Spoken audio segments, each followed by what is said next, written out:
सुंदरपैकी अशी टमाट्याची चटणी बनवायची आहे. तर पाहिजे थोडीशी.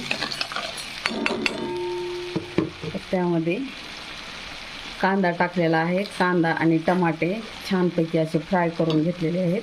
नंतर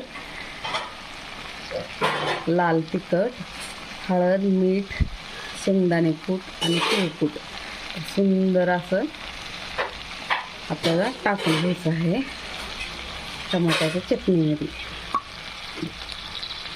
मस्तपैकी आपली चटणी रेडी आहे.